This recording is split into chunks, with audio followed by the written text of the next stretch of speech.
What's up, everybody? Couch Mills here, coming at you with a brand new Valorant video. And in this video, we're going to be breaking down 10 tips to climb from Iron all the way to Immortal. This is your rank up checklist, so if you really want to climb, you gotta wait and watch until the end. But the GameLeap website is the best place to absolutely dominate, where we have in-depth tips, tricks, advanced guides over every single agent and map. So if you really want to dominate incredibly quickly, like many others have, do yourself a favor and go check it out right now, down below.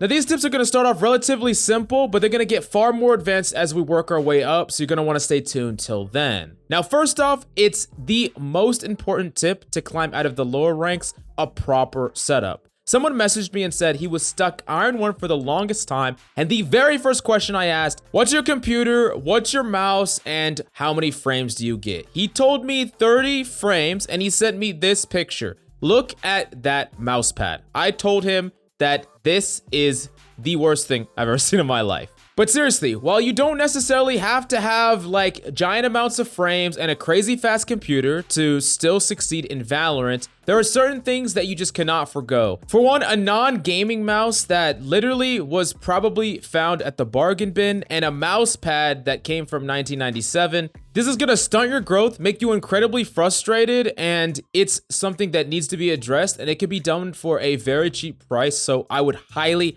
suggest revisiting your setup if you're having some difficulty climbing out of the lowest ranks.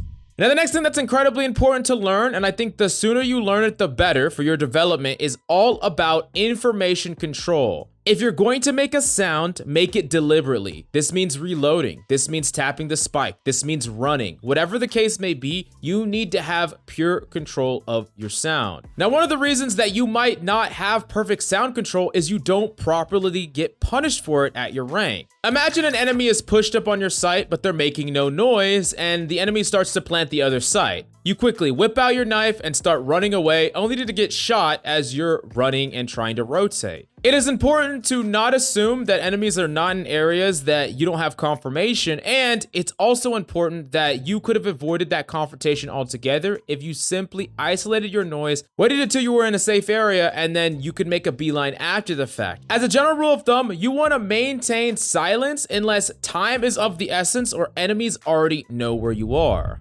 Now, the next big tip I have for you is properly peaking angles. The first thing that you need to understand is that holding an angle when you are known means that you will die very often to a proper peak. For example, if you're tucked in a cubby, not only could enemies just swing it and pre-fire you if they know exactly where you are, but because of peeker's advantage, they will be able to even win the matchup even if they don't pre-fire you. And this is kind of the basis of crosshair placement, where players are often swinging angles that are common that people could hold, and disciplined crosshair placement and angle checking will have the strategic advantage, clearing every single angle over time. Now, that being said, it's fine to hold angles that are unknown as long as you don't create repetitive strategy where enemies can easily predict you. But the next big thing that we actually need to talk about is the art of retake, because I think that this is something that can lose you a lot of rounds if you do this incorrectly. You arrive back on a site trying to retake, the spike's down, and you're in a 1v2.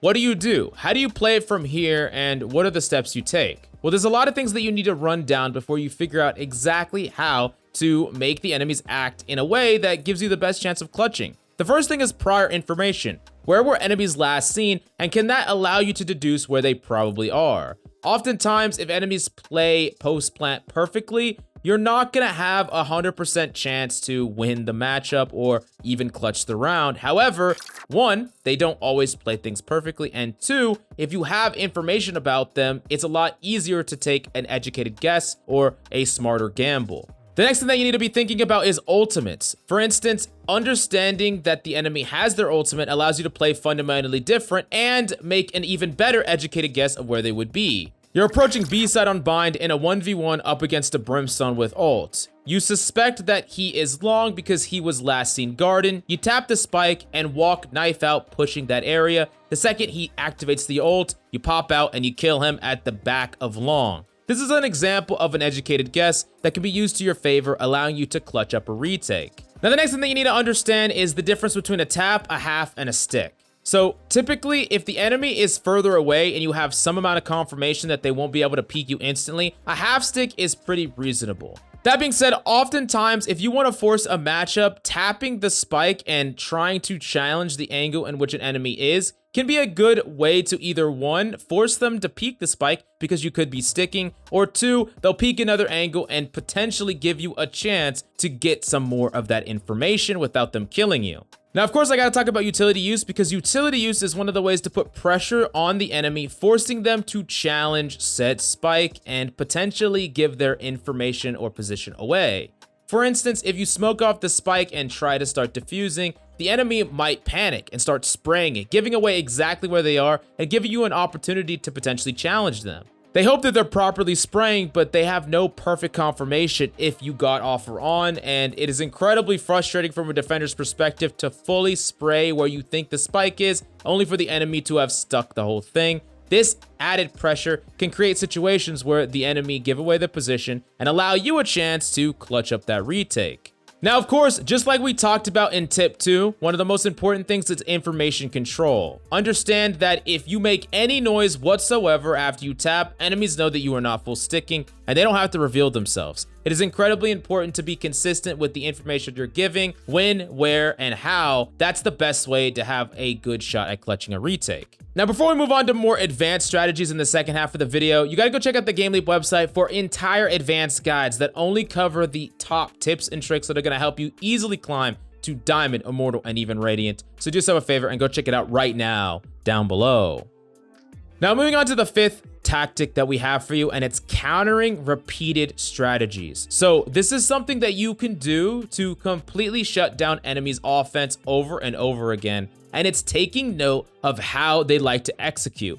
Typically, enemies will execute in very similar ways over and over. They will KO knife the same areas. They will constantly ego challenge things that they have successfully ego challenged and won, or they will jet dash smoke on the same area over and over again. It's incredibly important for you to understand that there are multiple ways to easily counter a strategy if the enemy keeps repeating it. Whether it's a knife that an enemy uses on defense aggressively to try to get information. Easily waiting that out allows the enemy to not only maybe not think that you're there, but they wasted a valuable resource that allow you to rush easier. If the enemies are always jet smoke and dashing onto site, holding a back angle that is incredibly passive only to punish the jet as she tries to clear because she's the first one on site and the first one killing back a site can give you a chance to get the pick on the first entry fragger and allow you and your team to clutch up that point. Or perhaps the enemy constantly ego challenges the same area over and over again when they're on defense. While it can be tempting to just want to ego challenge this guy and fight him with your aim, which is something that can happen over and over again, it can be particularly risky. Not only do you not know what they're going to do to mix it up, maybe they might send 2 people or use utility, but it's incredibly easy to shut down a repetitive strategy if you just use some of your utility. Blinds, flashes, potentially use smokes or AoE abilities. There's a lot of ways to easily punish an enemy that repeats the same strategies over and over again. Force them onto a different strategy that they're not as comfortable with, and don't let them keep getting the same value, doing the same thing over and over.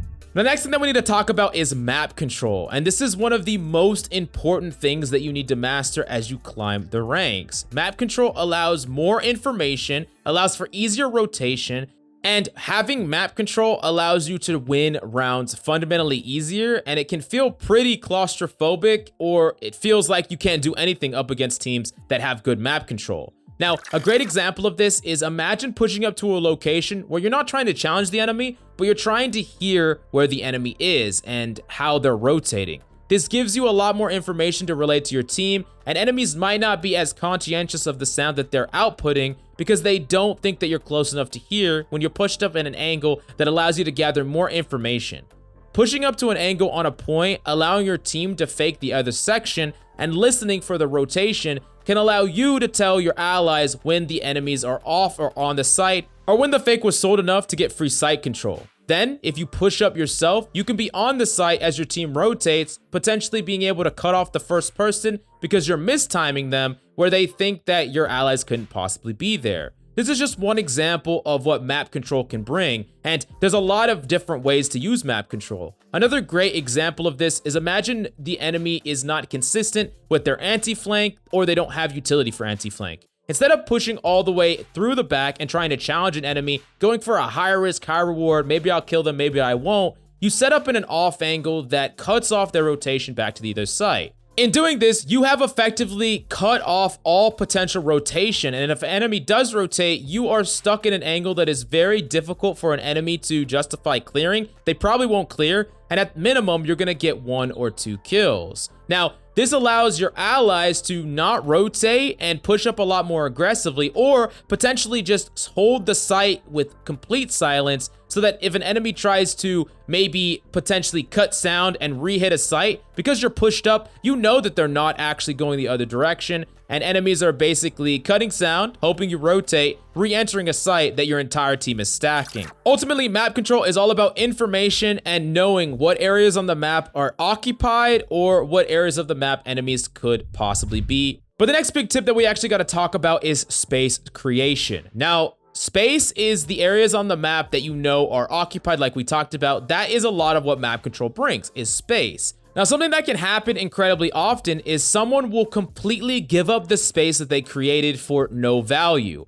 For example, let's go back to that situation where someone was pushed up in an angle that prevents the rotation. Instead of doing that, they flank and die. Now, not only do you not know if enemies are rotating, but you're down a man. You lost all the space they created because they decided to challenge rather than waiting, and enemies might have been waiting for the flank the entire time, putting you in a fundamental disadvantage. Another incredibly common one is a jet that smokes and dashes to the site or to U-Haul, for instance, on bind, and then instantly dies.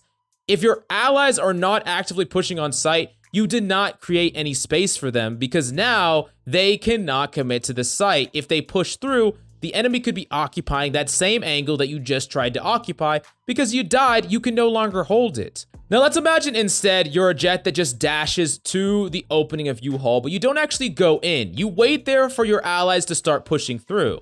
This makes the entry for your team fundamentally easier because you're holding an angle and you're occupying a space that they do not have to clear, meaning they have less angles to clear as they enter site, and it makes the entry for them a lot easier, thus creating space. Now, that being said, after they engage, then you can go potentially fight and challenge. But until then, if you are a jet that mistimes this, you might not be baiting, but you are actually feeding. Basically, most jets want to fight, but if you just die for free, you didn't really create any space.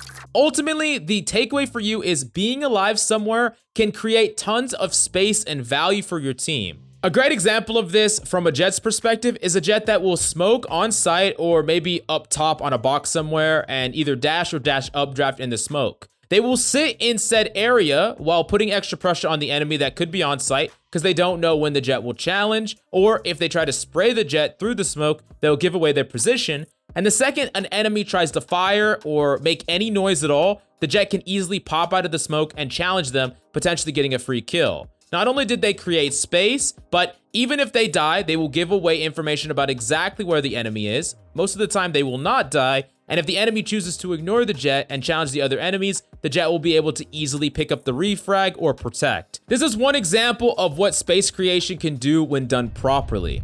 Now, next up, we got to talk about creating off angles with allies. This is something that can be really detrimental if you do this often. I understand that you want to challenge the same enemy as your allies are challenging, but many players are lining up in a very simple duel for the enemy. If you and your ally are lined up in the same direction at the same range, fighting an enemy, the enemy does not have to move their crosshair very much at all to kill both of you, right? He gets to shoot one of you and shoot the other one without hitting any flick or making any insane shot using utility. It makes it possible for them to clutch even a 1v2. Now, instead, if you set up a situation where if the enemy is challenging one of you, they are looking away from the other one.